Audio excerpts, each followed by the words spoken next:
আমার হাতে আছে একটি মালয়েশিয়ার ভিসা। এই ভিসা একজন মানুষের বিদেশ যাওয়ার স্বপ্ন ছিল, কিন্তু এই ভিসা নিয়ে বিমানবন্দরে গেলে একে একে 3বার ফিরে আসতে হয়েছে। ভুয়া ভিসায় প্রতারিত হয়ে নিঃস্ব হয়েছে পুরো একটি পরিবার।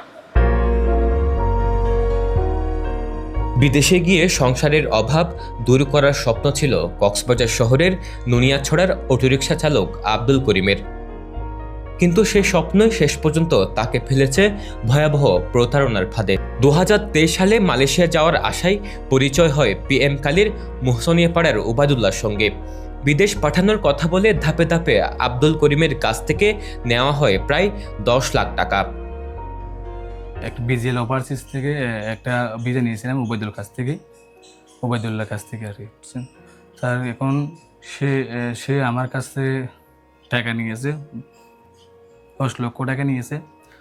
10 লক্ষ টাকা নেওয়ার পর এখন তখন আমার আর্থিক সমস্যা ছিল।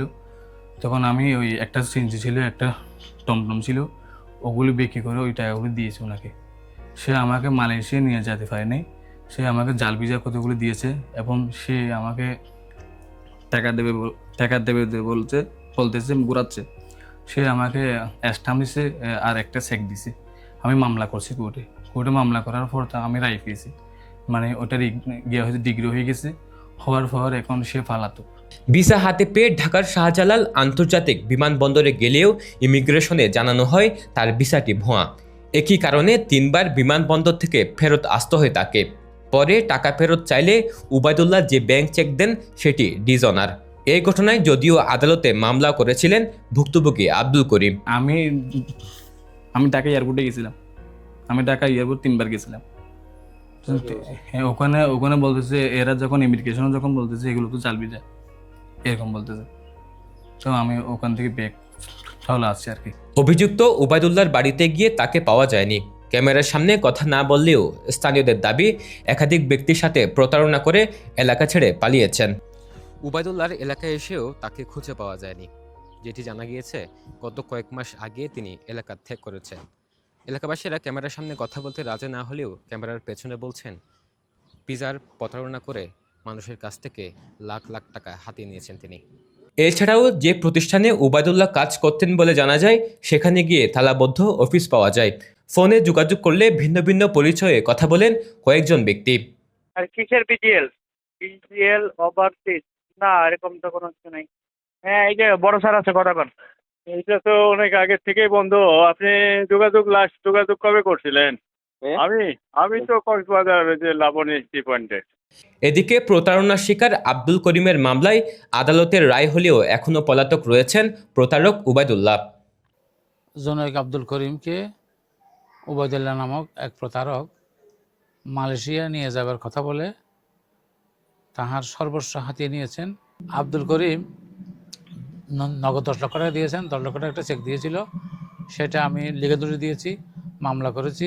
মামলা করার পরে জজ কোর্ট থেকে রায় হয়েছে গত 25 সালে।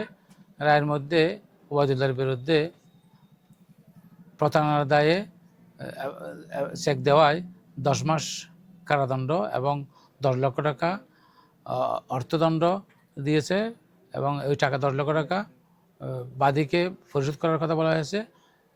অতিরিক্ত 50,000 টাকা ওনার বিরুদ্ধে অর্থদণ্ড সহ মোট 10,50,000 টাকা অর্থদণ্ড হয়। জেলা কর্মসংস্থান ও জনশক্তি অফিস বলছে, বিদেশ যাওয়ার আগে অবশ্যই রিক্রুটিং এজেন্সি ও ভিসার বৈধতা যাচাই করা জরুরি। রিক্রুটিং এজেন্সির সাথে সরাসরি গিয়ে কথা বলে না, ভায়া মিডিয়া ধরে বা বিভিন্ন সোর্সের মাধ্যমে, মধ্যস্বত্বভোগীর মাধ্যমে তারা যোগাযোগ করে, যার কারণে অনেক সময় প্রতারিত হওয়ার সম্ভাবনা থাকে এবং প্রতারিত হয়ও।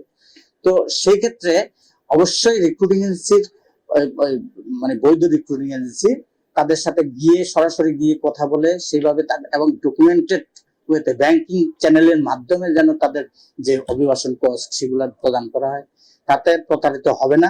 আর যদি একান্ত কোনো কারণে বিদেশে, যেমন ইদানিং দেখা যায় অনেকের আকামার সমস্যা হচ্ছে সৌদি আরব বা ইয়েতে, তো এইখানে এসে যখন অভিযোগ করে, তখন আমরা যেটা আইন, আমাদের প্রবাসী আইন 2013, সেই অনুযায়ী আমরা ব্যবস্থা নিচ্ছি।